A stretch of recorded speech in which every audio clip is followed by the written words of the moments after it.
So, hey, what's up? This is the inaugural first time beginning intro, any other acronyms or adjectives you want to use to describe kicking something off. Podcast. It's so inaugural, we don't really even have a name for it yet. But this is something that me and my boy, MC Ace, from back in the day have been talking about doing for a minute. And this evolved because, we just two youngsters from the Pacoimas from Pacoima, California. And, not from any point of bragging or success, but, we just kind of made it out and made it good. And we still trying to make it big. Success is relative, but, we're doing our thing. And so I said, we were talking, it's like, hey, let's just kick this podcast thing off. And let's see where it goes. You know some people, I know some people. We have these deep conversations. So let's put them down. So without any further ado, I want to introduce my boy. His name's Caleb. It's up to him if he wants to share his last name. What's up, Caleb? How you doing, man? Hey man, it's good, brother. I was amused that you called us youngsters. Pacoima. Yeah, Not feeling yeah, very young with this gray wig on, but I hopefully I wear it well. I'm yeah. not sure how long I'm going to keep it. I wish we had a picture of his daddy. I would pop it up because, boy, you look like your daddy. Woo! You look like your daddy right now. You look like your daddy. So it's all good. It's all good. Well, just tell us a little bit about yourself. And, it doesn't have to be super detailed, but we're just going to flow and rap tonight and see where the conversation goes. All right, cool, man. Well, from Pacoima, 48 years young. I'm the baby of 10. All of us are still around. My mother passed it's going on 10 years. It'll be 10 years in a couple of months. My mother passed 10 years ago. But my family came from Louisiana and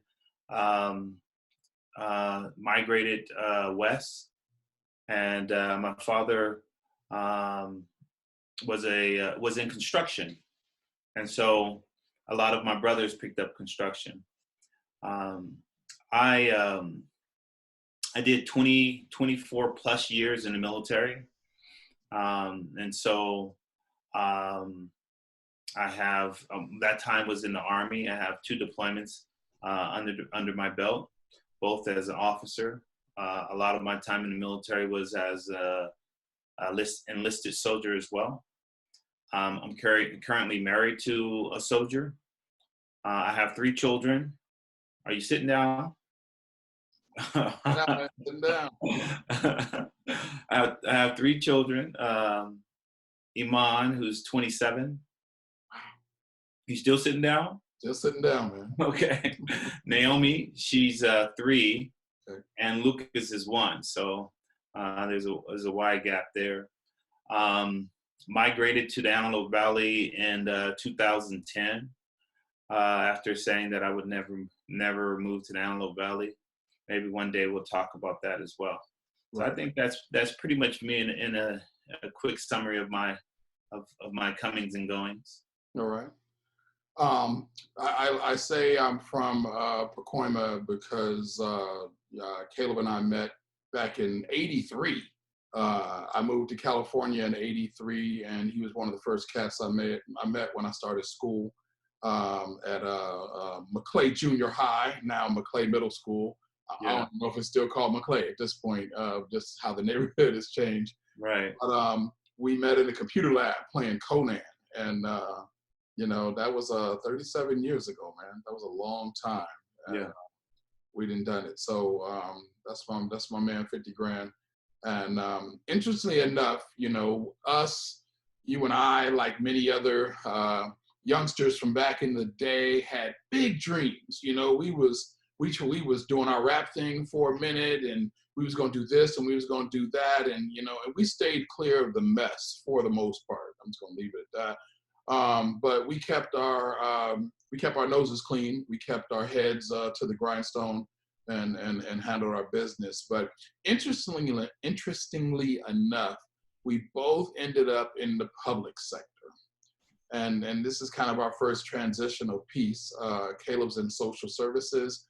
I'm in education. If you had asked me 20 years ago, could I ever see myself having a career in education? I mean, like, you are out of your mind. That is so far from anything I want to do. Not sure.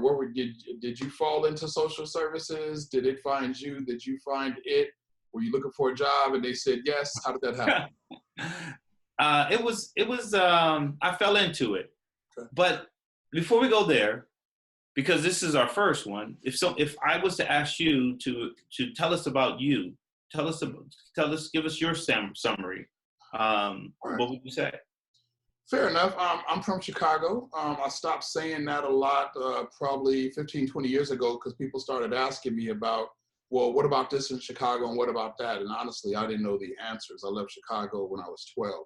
And when you're a 12-year-old kid, what you know is your block, right? And so I knew this corner to that corner, or as we used to say, this street light to that street light, because my mama wouldn't let me go very, very much further. But I was raised in California. I am one of four or five, actually. One on my mom's side, my older brother passed before I was born. My father, my papa, was a rolling stone, but I got four brothers from him as well. And so I'm the middle child of nine, if you want to think about it like that. But grew up in California, went away to Northern California for college, came back, thought I had found the woman of my life, ended up with the best child, or one of the three best children I will ever know, caught me slipping. No favorites. No favorites. The favorite is the one I'm talking to at the moment. Right. Yeah, I have a, you sitting down? I have a 23-year-old. He'll be 24 next week. He's 6'8", man. I don't know when the last time you've seen him, but he's towering above both of us. And then I have two smaller children. They're 14 and 13. And they're my little rocks. It's interesting having two teenage boys in the house, having been a teenage boy some years ago, and seeing them go through a lot of what we went through as teenage boys coming into their own. So that's pretty much it. I do what I can do.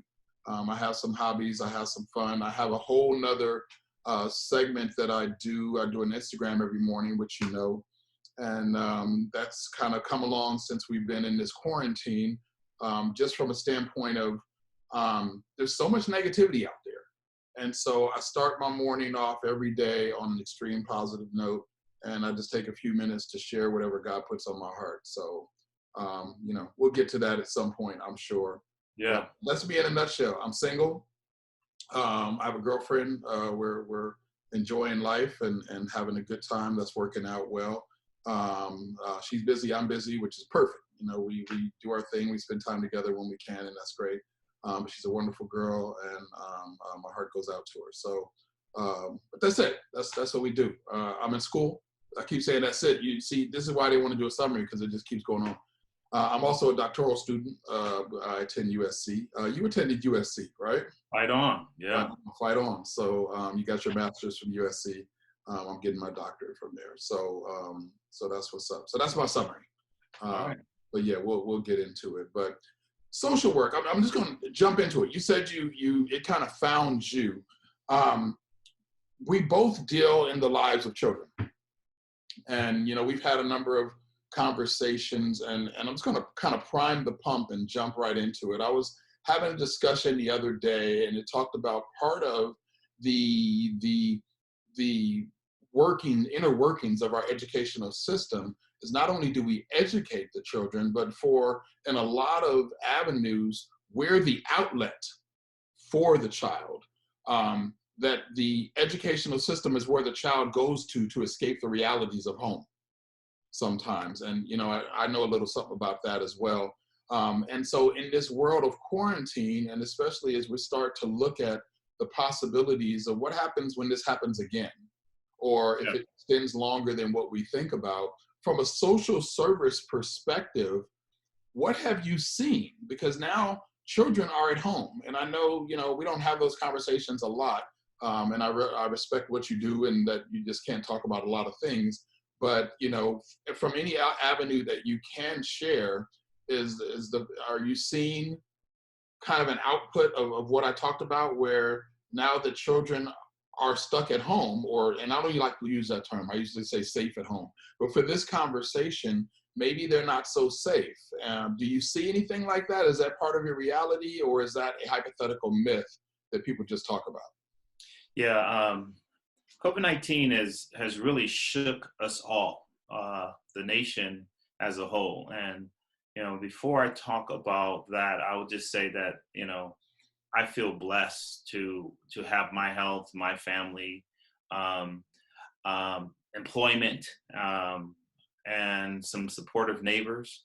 We are really blessed that um, you know a year ago, 16 months ago, we met some neighbors and they knew some neighbors, and then we started barbecuing and we started hanging out, and we supported each other. And now we have neighbors that will call and say, "Hey, I'm working today at Target. Do you guys need anything for me to bring home?" Mm, Um, and my wife, she works at a local hospital, and so COVID-19 has really hit our house, and I feel it. It's not something that I take lightly. My wife, she has been tested twice now, mm, because she works in an urgent care out here. Recently, she had to be self quarantined because one of her patients um, tested positive, and she was treating the patient, but did not know that the patient had COVID-19, and so she wore all the PPE, but still, it's really scary. And so I knew it was real when my wife disrobed in the garage and ran through the house, in her undergarment. Right, I knew it was real then when she went to that extreme. My sister, she's a nurse. I have a family member who lost their life to COVID-19 in Texas. Um, it was my uncle Donald's, his wife. Wasn't really close, but it's still family. right. In our house, we have my wife's grandmother. She's here, and she's in her 70s. My father, who I haven't seen since this all started, is in his 80s. And so, COVID-19 has really impacted the way that things happen, because I would have seen my father by now. You know, um, my wife would not be running through the house after a shift, disrobed.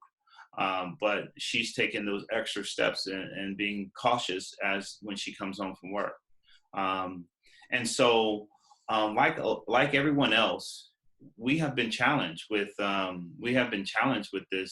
this quarantine, safe at home, um, because we have two young children, Right. and not only, and I'm still working, my wife is still working, and so we're trying to figure out how to work and balance that, and parent and teach, and um, it's tough. It's been really tough. And so, you asked about my DCFS, and um,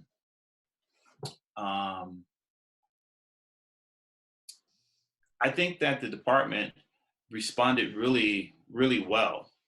And I was actually somewhat surprised by seeing how quickly they became on board. They jumped on board. Anyone that works for Los Angeles County is a disaster services worker, Yeah. or can be pulled as a disaster services worker. And so, we work with some of the most vulnerable and disenfranchised populations. And so, we needed to look at how we are going to have a visit to assess child safety, how we're going to investigate new reports of abuse and neglect. Um, and then, we didn't have any forewarning about telecommuting and teleworking. And so a lot of us were just like everyone else, kind of figuring it out on the fly. Like, how do I get my home office set up? How do I download Zoom so I can work from home? Right. How do I secure myself in an area that is respectful of other people's rights, and so that someone on the outside of this door is not listening in and their rights are not being compromised. And so even with all these hardships, I keep in mind that people, I just feel blessed. There are people that are having some true hardships. We work with a population that are dealing with the loss of some of them have, their children not in their care. Some of them have significant mental health concerns, substance abuse concerns, and population isolation is not the best way for some of our parents to cope. They cope better when they have supports around them. The number of referrals that come in, or that has come in the last month or two, has gone down because children are not in front of mandated reporters, the school teachers, the therapists, the medical providers who are normally mandated reporters. They are isolated in a house. And so, again, I go back to that vulnerable population that is disenfranchised. And so you were just talking about their environment and what that looks like, and what it's going to look like when they come out. And so I'm already anticipating that my department is going to be hit with a lot of concerns because these children haven't had a chance to really express the concerns in their household. Right. I'm hoping that that's not the case. I'm hoping that people are going to love on their children because they're there. But I also know that I also know those challenges because I'm experiencing those challenges. Right. And so I think it's important to, I think if there was one takeaway that I would say in regards to my work in the public sector, it would be just staying connected, leaning on those supports, and for everyone to be kind to themselves. I think that something is lost when we take, a lot of us feel like we should be doing more, or we wish we could do something to impact it, impact COVID-19 in a bigger way to kind of speed up the process. And I think that we all need to be patient, and I think that we need to be kind, and I think that we need to follow the guidelines, and those things will be the things that help us through this pandemic. I'm gonna tag you with a little something and then circle back around. You keep mentioning blessed, and I definitely appreciate that coming from my perspective, because one, I know you and you are. Two, because I look in the mirror and I see I am. And then three, I see blessings everywhere. And a lot of times it's hard for people to identify how blessed they truly are because they only look at the negative in their situation. So I think it's important that we speak that into existence. We talk about that, we are truly blessed. I am employed. I still have the blessing of actually getting up to go to work every day, right? And people say, well, wouldn't you rather stay home? Nah, actually, I wouldn't. Right? I live across the street from my job. My office is there. It's very convenient for me to go there and get my work done. And my kids are still in school. They just do school here. They're old enough to where they can kind of manage themselves, and I'm close enough to be able to deal with something if something happens. And so the routine is important, that they can still, get up in the morning, they're eating breakfast by 8, they're in their schoolwork by 9. They might be done by 10:30, 11 and chilling for the rest of the day, but Dad's not home anyway, he's at work. I might come home for lunch. I'll come home, we'll hang out, we'll do what we're going to do. And so the routine stays the same. And I love that. And the blessings are there. The segue back to you, me, I'm in education, but I'm in tech. So having the ability to switch to move around back and forth between my IT equipment is kind of easy. How was that transition for you? Yeah, yeah. I still will go into the office um, because it's almost impossible for me to do all my work remotely, right? And so I still will pop in the office, but I don't try to stay in there any longer than I need to. But like you, I would much rather be in the office and have things back to normal and not work mobilely and not be at home. I have such a greater appreciation um, for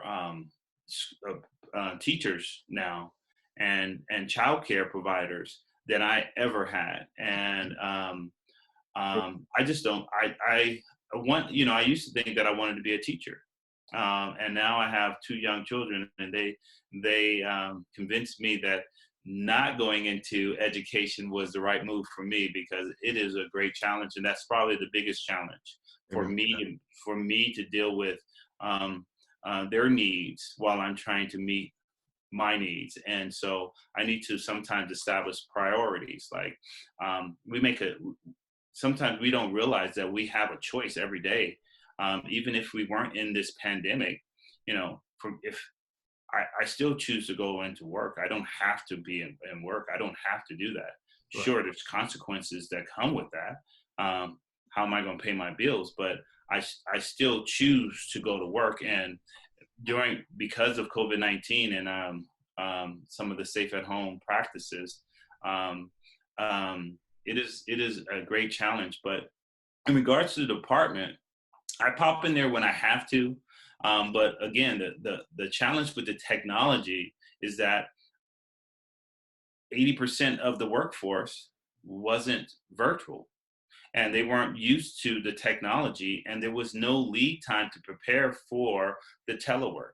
And so people were learning telework um, on the fly Right. without the system set up, and so they really had to do it by calling the help desk and walk me through this. Right.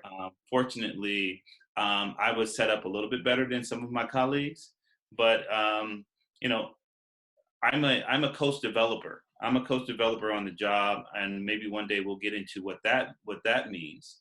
But as a coach developer in my office, the new trainees are assigned to myself and my colleague, and so we have received new staff hired by Los Angeles County that has never showed up to the office, and we are trying to coach them and teach them and prepare them for the academy remotely. Great challenge, and so they had no connectivity at all. And so as far as the technology piece, it's been a challenge for Los Angeles County, as I suspect other areas. Yeah, and I see that more than you may realize. I mean, I've been in IT all my career, so I've always had a telepresence as well. I could always function in both places. But yeah, my being in education, um, the the teachers, the staff, the people who handle district office type functionality, they weren't ready. The infrastructure was set up on a smaller scale, so we had to expand it and so forth and so on. But that learning curve you speak of is real, and it's adjustment. And again, a lot of the people who are adjusting to a new way to work are also adjusting to being teachers, Yeah. because now they are homeschooling their children. They're adjusting to walking their students, their own kids through packets or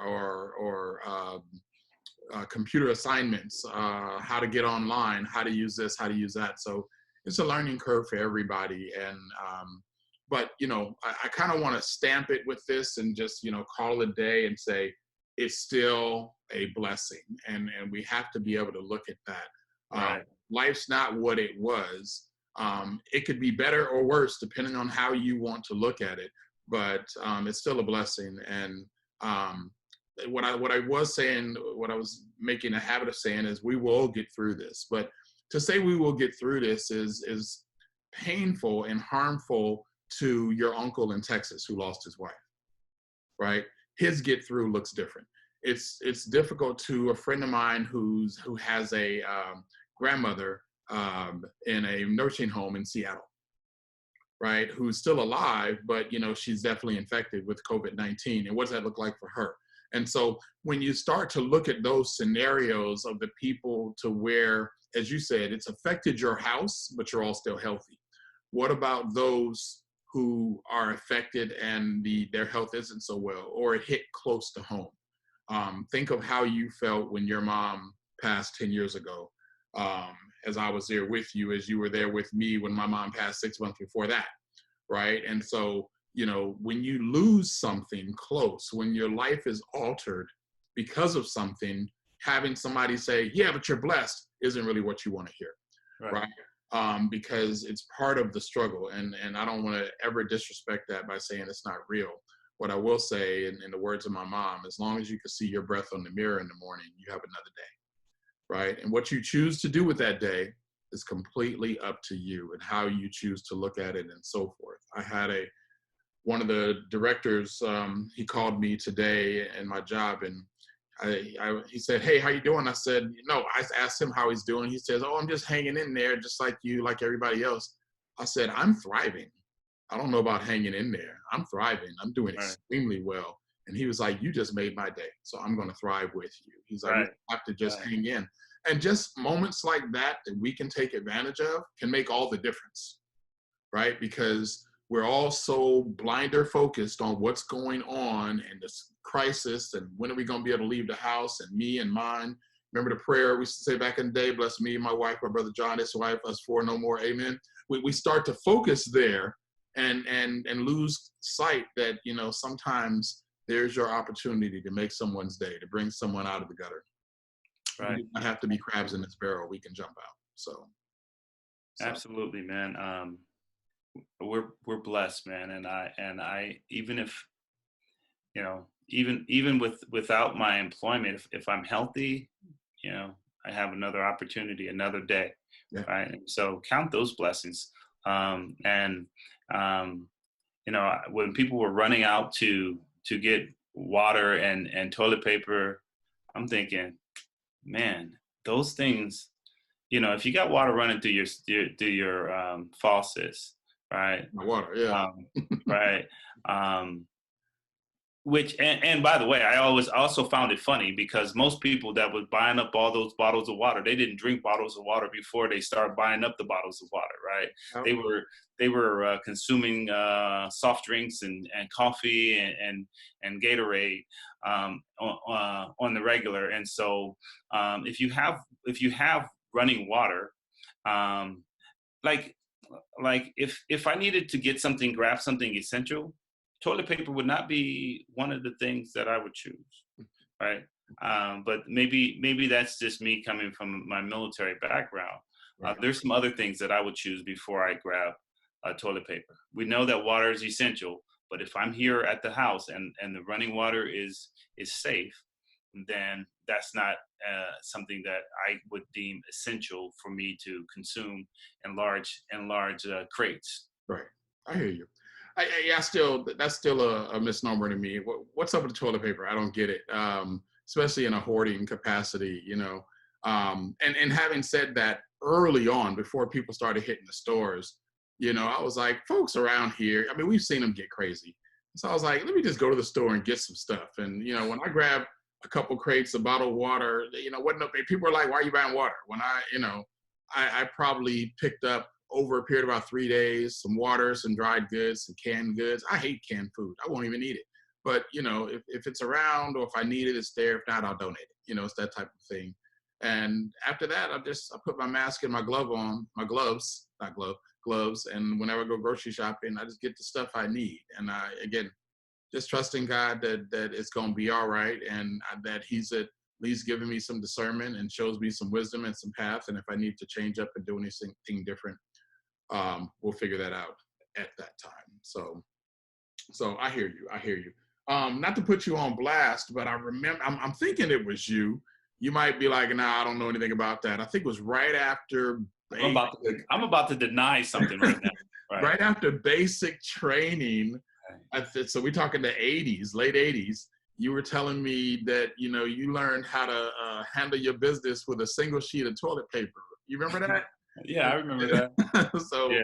so I understand why you don't hoard. You could buy a single sheet, if you have your own roll, could probably last you 6 months. So, No, man, that was conversation. That wasn't in practice. okay. All The right. drill sergeant said the drill sergeant got on us because we were going through our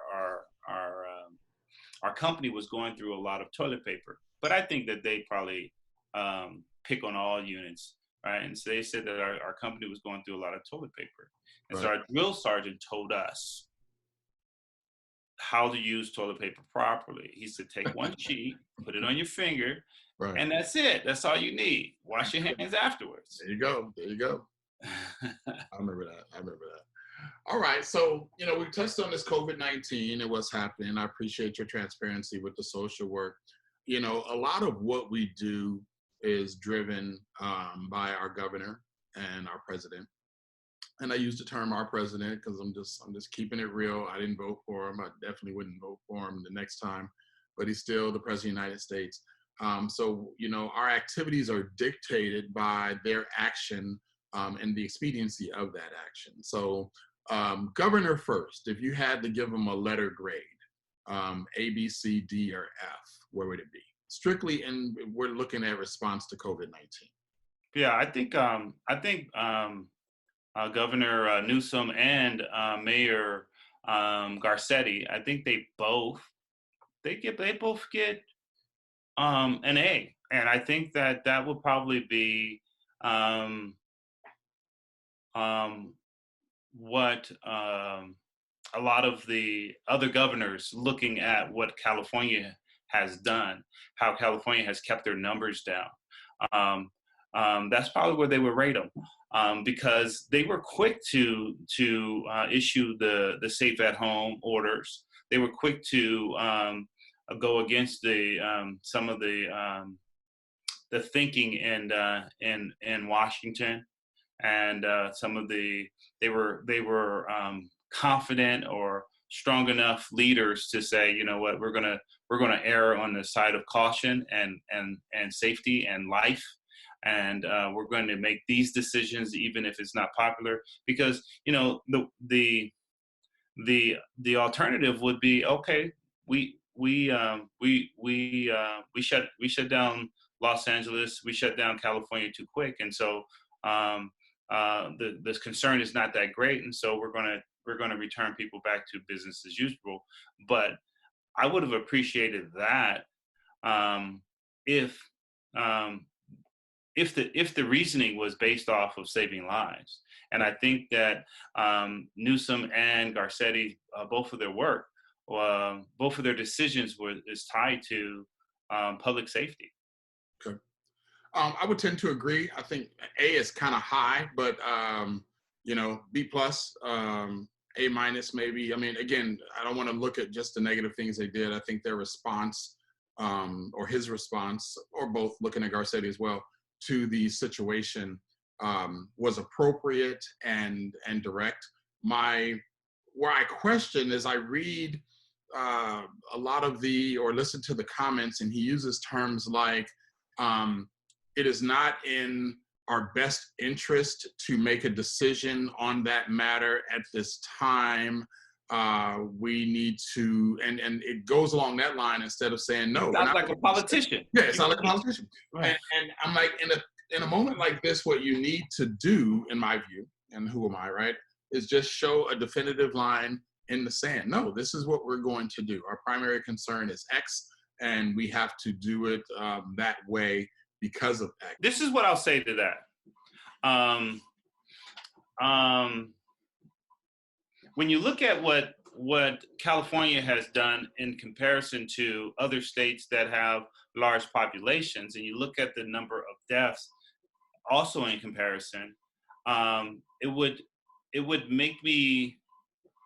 I think that's the reason why I would give them an A, because our number of deaths are significantly lower than other areas. without throwing out any of the other states and names. And Right. so maybe there's other things that would contribute to that. I think of Anthony Como in New York. Yeah. The way that he has stood up and addressed those concerns, I think that is very commendable. I think that he's doing a great job, but I'm not sure how quick they responded. But and neither and nor am I someone who followed that stuff from the beginning. Now, if I ask my wife, who's in the healthcare field, she may be able to speak to that. Right. Yeah, I think, again, we can all stand around and throw stones from the sidelines, but they're making tough decisions and appropriate decisions. I remember having a conversation with Christopher up in the Bay Area. It was like, hey, don't you think it'd be a good idea for you to come home where it's safe? He's like, I am home. I am safe. I was like, bet. Okay. Well, I respect that. 2 days later, they locked up San Francisco, right? It was like, you ain't coming in, you ain't going out. If you live here, stay here. And that's that. 3 days later, Garcetti issued a stay-at-home order for Los Angeles County, and the next day the governor issued a stay-at-home order for the entire state. So things moved really quick, and so I can appreciate that. And from the sidelines, we always can stand in the seat of judgment, but they have to make tough decisions and have to make the best decision with the information they have at the time. I definitely appreciate the flattening the curve. That's a term that it doesn't come from this at all. We've used flatten the curve in troubleshooting and in situational, how to respond to situational crises like these for years, if not decades, if not longer than I've been around. I mean, I've heard of it way back in my 20s, but I see it as working. It's not flat. I think the challenge with it is still in the minds of those who still want to do what they want, right? And so when you look at how fast these things moved, in a span of 72 hours, we lost the NBA, we lost, our ability to go to work, we lost our ability to cross certain county lines. I mean, it almost became a, what's it called in the military? Quarantine? No. Not quarantine, like a military state or something to that effect, where you see the tanks roll in and it's kind of I'm losing the word right now, but and again, it's not that bad, but the point of it is the response time was quick, it was appropriate. I'm questioning now because we're still seeing a lot of protests.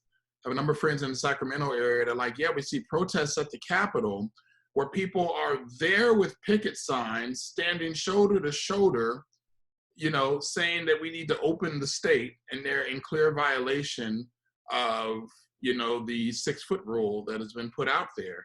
And then, even on the news this morning, I saw that the police had to break up another party in LA County with like 50 or 60 party goers that were doing their thing, and churches, we just passed Easter, that were opening up because they wanted to celebrate Easter in a traditional sense. What do you think about that? What do you think when the police have to get involved to shut down these obvious violations of our new social order? Do you think it should be, you think people should be arrested? Do you think it should just be broken up? Do you think the police should get involved at all? I mean, these are grown folks.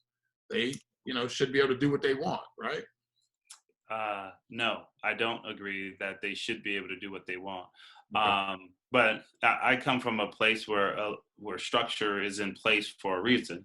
I think that people should stay informed. I think people should follow the guidance and the orders of the medical professionals or those medical professionals that are credible. I think that a safe at home has saved hundreds, if not thousands, of lives. I think social distancing and wearing masks makes sense. My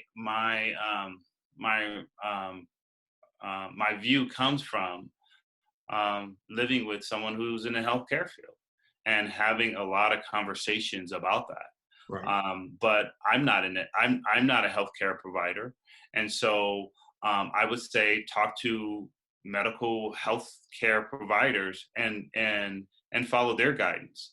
I think when I see the protests, I think Georgia was protesting, maybe Tennessee was protesting as well, not just in California. When I see that stuff, I think that people are afraid of how will I provide for my family, how am I going to provide for myself.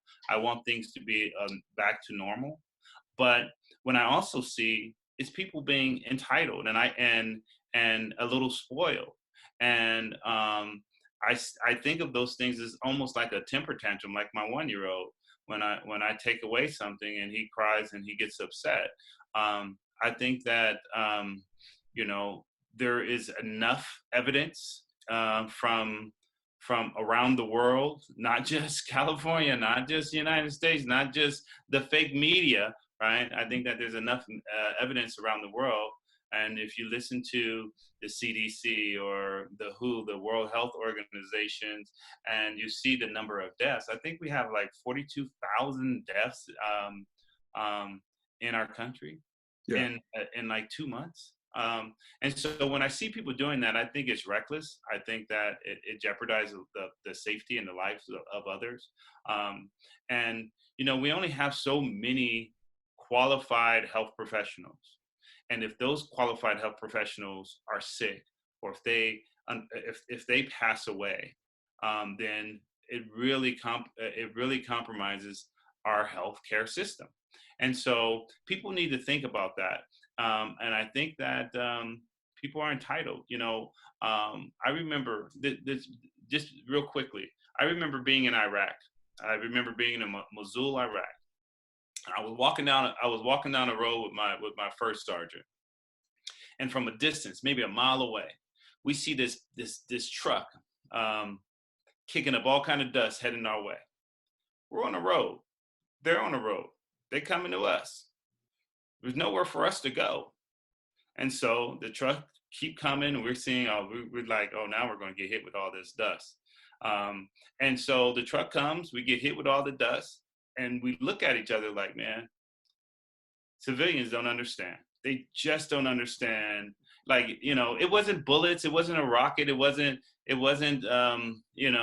us being, our life wasn't in danger, but it was just being inconvenienced in that way, right? By knowing that, all right, this is really going to suck. And it sucked. It sucked.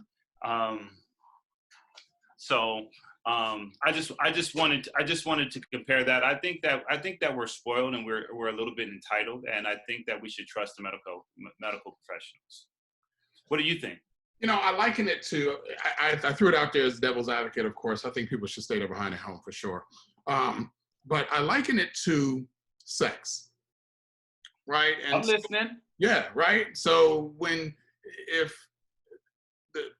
if I'm with someone in an unprotected, if I'm having unprotected sex with someone, I'm also involved with everyone she's had unprotected sex with, as much as she's involved with everyone I've had unprotected sex with. I mean, sex is a number one cause for passing, viruses and diseases and all kind of things. And so it's that communicative nature of body contact. And so if 50 people are like, hey, we're going to go have this party and we're just us in here and we're all taking responsibility for ourselves and it's no big deal, why can't we have a party? All right, if you 50 were going to be isolated in that room for the next 14 days by yourself, absolutely. Go ahead, get your party on, and you don't have to worry about it. We'll see you in 14 days. We'll let you out, and whoever's alive is alive, and whoever's dead is dead, and we'll go from there. But what happens is they leave that environment and they go back to their homes, right? Or, in your case, because you do have to go in the office sometime, or I go in the office every day, or you happen to go to the grocery store, or we're still interacting in various places where we're coming into reasonably close contact with other people. And now me being in contact with you puts me in contact with everyone you've been in contact with. Right. And it's that nature of that. And I think people, like you said, are entitled and don't realize it, or You Wait, know, wait, wait. Before you share your or, I'm thinking I'm stuck with the analogy of sex. And so, but there's a way to do it safely, right? yes, absolutely. There's a way to do it safely. And so, if you're standing shoulder to shoulder with someone on the steps of the Capitol, or if you're at a house party and you're not wearing a mask and you're not following the social distancing, then you're not doing it Right. safely. Exactly. Like you could practice sex safely. Yes. Right. Yes. Get a Okay. padded headboard. Anyway, Right. uh, um, sorry. I was talking to my cousin in Vegas, and she was talking to her son, and he was like, "Oh, I'm going over so and so's house. We're gonna play video games." And she's like, "You know, you're supposed to be staying at home." He's like, "Yeah, but I'm just going to so and so's house." Um, I wonder how much of that thought is the norm for, I don't want to call them millennials, that age we used to be when no one could tell us anything, Right. up to about 46 or 47, right? So what age group are we talking about, that where, it's just Bobby's house. I'm just going to so and so's house. I'm going to my best friend's house and we're going to hang out and blah, blah, blah. And she's safe or he's safe, so it's not a big deal. What do we say to people like that? They're following social orders. They're not going to parties, but they still maintain a certain sense of, I'm gonna go through these 4 spots because these 4 spots are safe.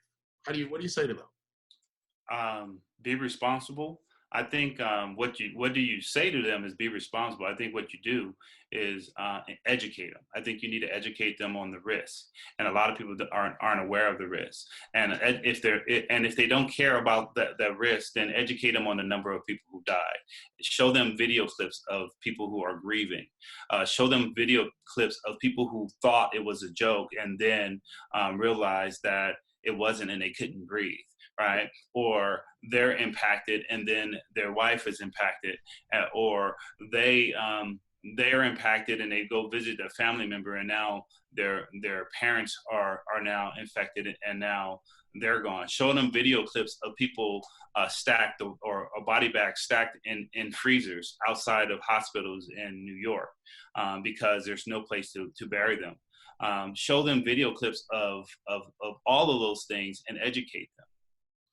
I think that's so powerful. Even as you say those things, I think of that imagery. I also think of this generation that says, "Yeah, but that's not me." That Yeah, wouldn't. yeah. Uh, But that. Hey, man, let me tell you, I'm looking forward to the day where I could go ahead and go down to my watering hole down the street, get me some chicken wings, sit across the table from somebody, and have a beer. I'm looking forward to that day, no. right? I just know that day is far off because how are you gonna practice social distancing and wear the protective covering, right? The PPE at a restaurant, right? How are you going to eat and consume and drink? And I just know that's far off, but I'm looking forward to it. And I think that some of the people that are resistant, they are either uneducated or they just don't care, and they're dealing with what I'm dealing with is a need for some chicken wings and some beer, man, and someone to break bread with. Yeah, I hear that.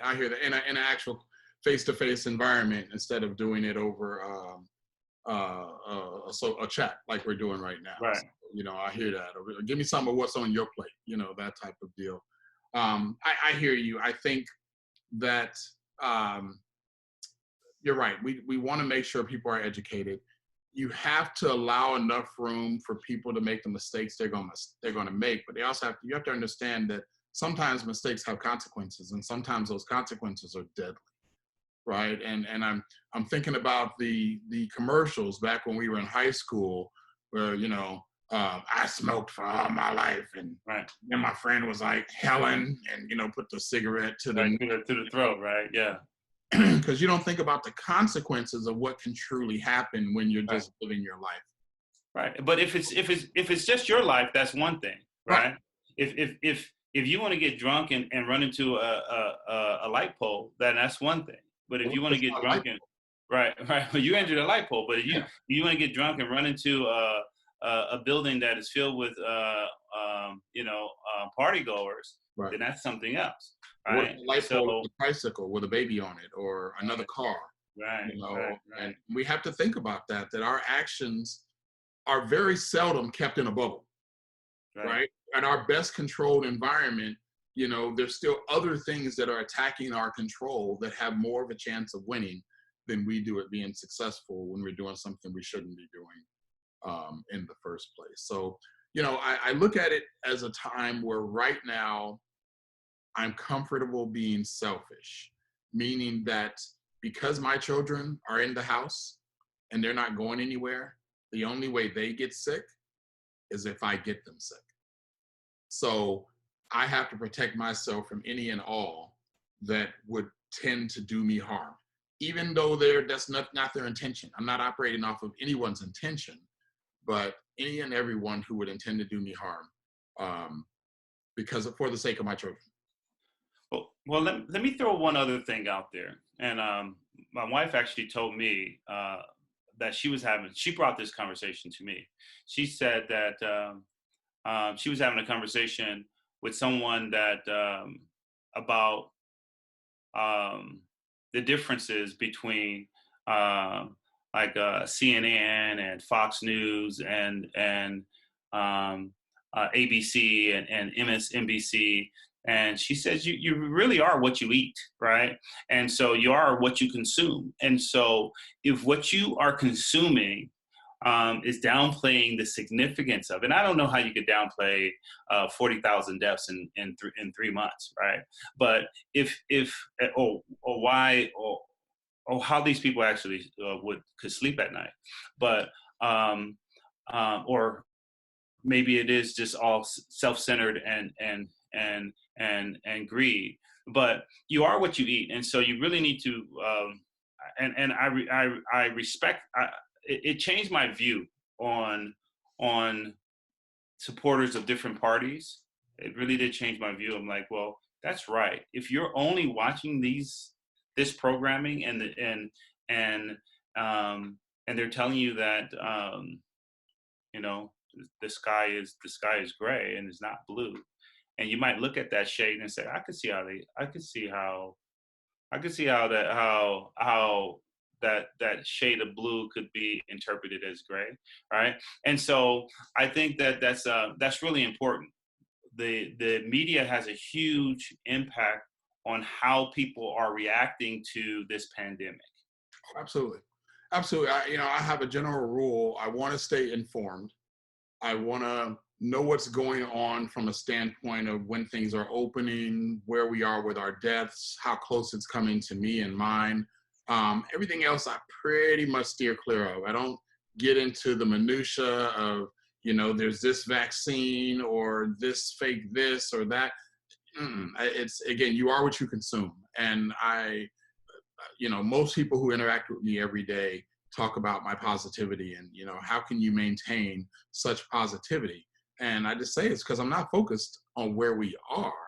I know where we're going. And I know who I am and all that I'm blessed with. And I'm not talking from a financial or material standpoint, but I'm in a position just because I'm standing upright and can take a deep breath.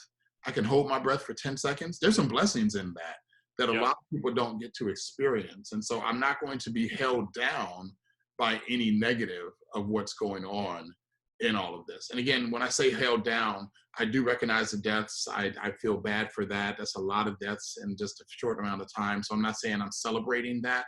I recognize that, but I'm not going to be brought down by the negativity, whether it's media or social media, especially, or, negative comments. What I've been telling everyone, if you and I are in a plane crash and we're both in the ocean, the last thing I want to hear from anybody's mouth is it's cold and deep. I know.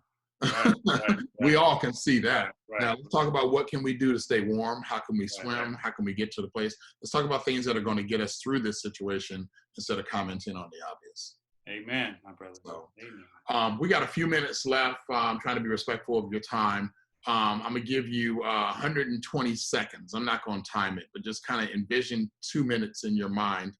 Um, you have to isolate yourself and all of your family to one room of your house for 1 week.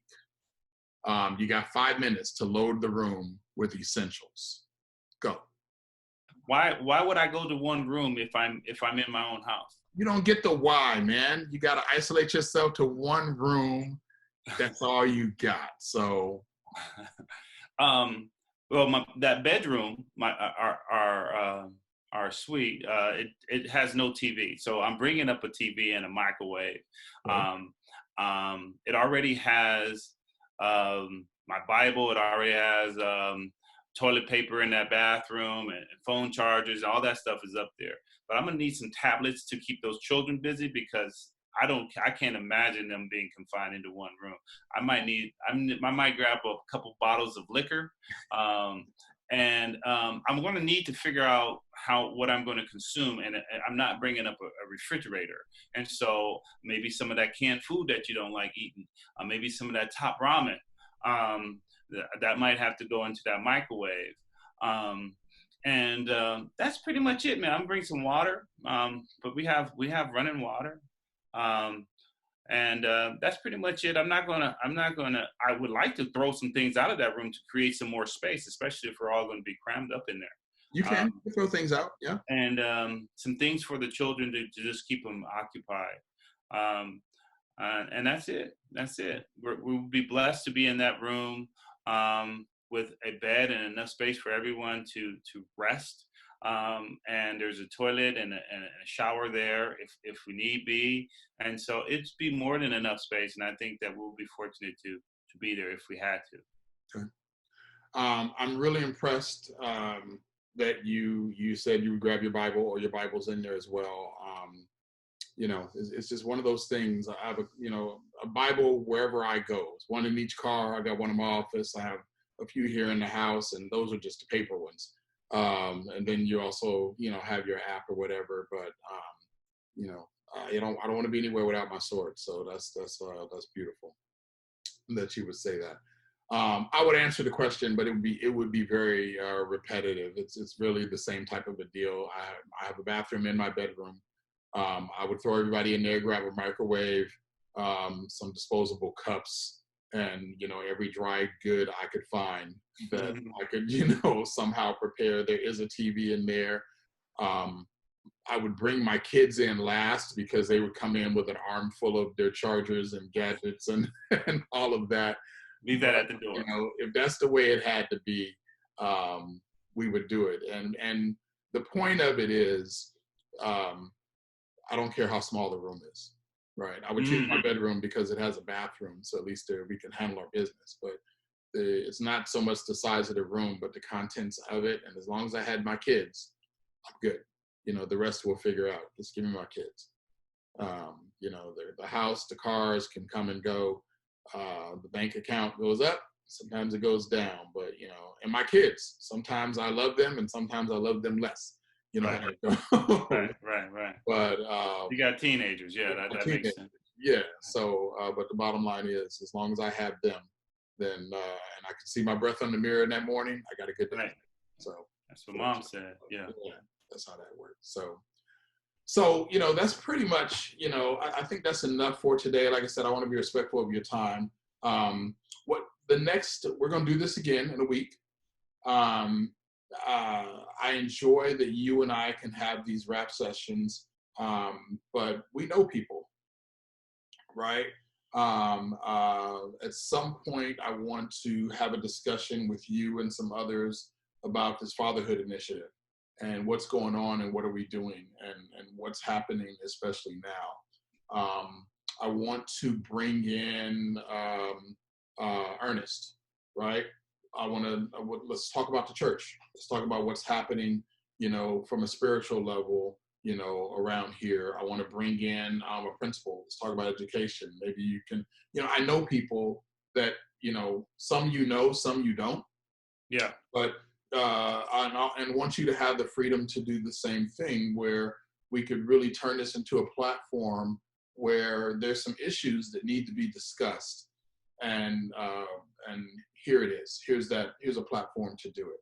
Yeah, man. I think it'll be great to add some other perspectives and see whether or not it aligns with ours. And if not, I love competing interests and views as well. I Yeah, think that is also makes for a much richer conversation. absolutely. Um, something that we could discuss is like um, um, adulting and what that looks like, financial planning, what that looks like, in addition to the fatherhood stuff, which is holds a dear place and close to my heart. But there's a whole bunch of areas that we could go into, and we could pull from our pool of friends and colleagues. Yeah. And as what I'll close with is one of the things I mentioned this morning on my other session, as well as something I've often said, when you're going through the storm, don't stop, because at some point you're coming out of it. Right. And so I'll leave you with that, man. I appreciate you taking the time. All right, brother. Just Right. good seeing you. Good seeing you from a distance. Absolutely, man. Absolutely. You All be right. blessed, brother. We'll talk soon. All right. God All right. bless.